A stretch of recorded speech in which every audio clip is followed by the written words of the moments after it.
Hi, my name's Dean Powell and I am the founder of a personal development company called Life Talk. Today we're going to talk a little bit about quantum shift. So quantum means small or minute, and the shift is profound because we go back to where we developed a subconscious story that we all run about ourselves, and we get rid of the story back there, so then everything we've built on top of that story also gets wiped.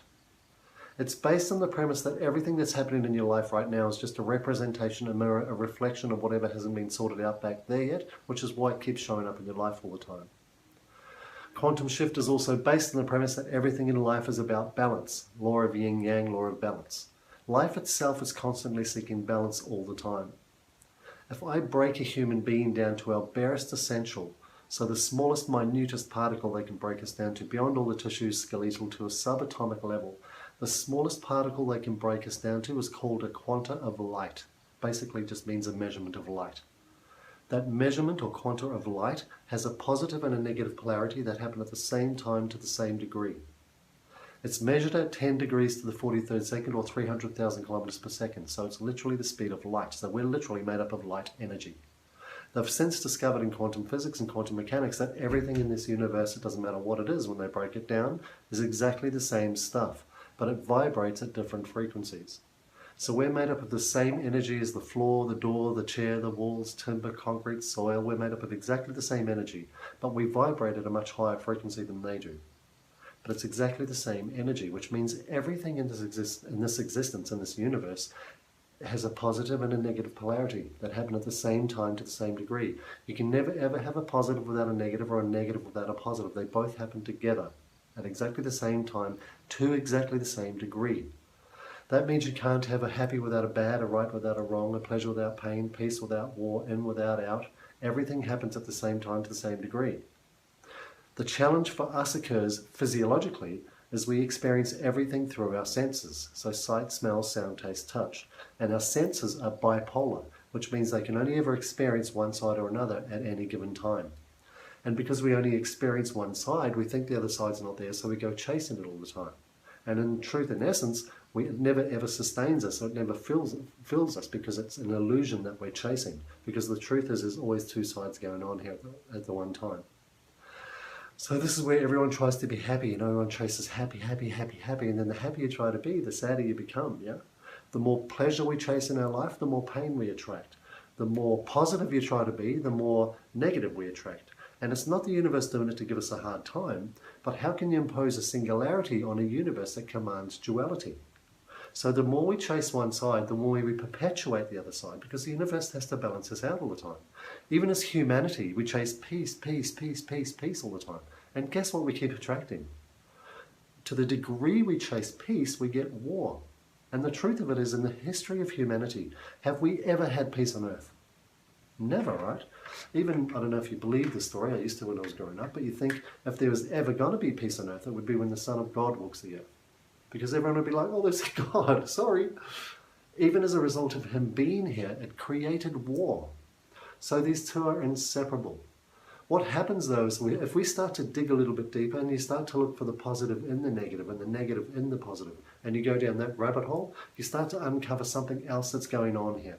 There's an underlying order, divine order, perfection, God, universe, spirit, whatever you want to call it. There's a perfection to everything that happens here. And when you tap into that perfection, instead of having that void, that missingness that never gets filled, you start to realize everything's as it's meant to be. So in the quantum shift process, all we do is we take you back and show you that let alone was the other side there to the degree you've been perceiving it's been missing your whole life. It's not even about these two sides. We show you there's something else going on in the middle. It's almost like you live your life through this telescope. Everything you see, feel, hear, taste, touch, everything you believe, everything you know, everything you've been taught, everything you understand. And we just take that away and show you some things you might not have looked at yet, which disintegrates that and changes your whole perspective of what's going on for you. It's different for everybody because like everybody holds trauma and has different experiences, obviously. But it's one of the most amazing processes that I get to do with people. It's more of an emotional process than anything else. So I always encourage my clients to allow themselves to be open, to be emotional. Because everybody gets what they're ready to get to the degree they're ready to get it at. So I can't give it to you, I can't throw it at you, I can't make you get it much as I want to because it's amazing. All I can do is take you through the process best I can. I've been doing it for a lot of years, I think maybe 13 years now, with thousands of clients. And what I've noticed is the clients who drop into their feeling and emotion of it seem to get it so much easier. So look, the way we develop our story, the subconscious story that we run about ourselves is, as adults, we have this cerebral cortex, you know, your human logical mind, which is your intellect. And your intellect is continually trying to work out, make sense of, understand, and then soothe the nervous system, where all of your traumas lie. Oh, you look, I know they did their best. I know I was loved. I know they had their own stuff going on. I know, yeah? The problem with that is a child does not have an intellect. And a child doesn't even develop an intellect until after 8 years of age. So a child can't intellectualize anything. Between the ages of 2 and 7 years of age, a child's in theta brainwave, which means they equate everything to love. So a child can't intellectualize anything, even as simple as, you know, dad being away working all the time to provide a better life for me than he had because he loves me. A child goes, where's my dad? Why doesn't my dad want to be around me? Mum's here all the time. And because we equate everything to love, why doesn't my dad love me? So the subconscious starts to look for situations and circumstances to confirm why dad doesn't love you. Maybe you'll be talking one day and he doesn't listen, or maybe you don't feel seen by him, or maybe he's, you know, like he's the disciplinarian, so you maybe feel scared around your dad, or, you know, whatever it is. Everyone has a similar core story, but we all have these specific things that are missing for us. So maybe feeling safe, feeling seen, feeling heard, or maybe you felt abandoned by your dad, so there's a sense of abandonment. Maybe it's not dad, maybe it's mum. Maybe, you know, maybe mum wasn't demonstrative in the way that you might have wanted her, or in the way that you saw your friends' mums being really loving and demonstrative with them. And a child can't go, oh, you look, mum's like that because her mum was like that and she didn't know how to do that. A child just goes, why doesn't my mum love me? Because we equate everything to love, yeah?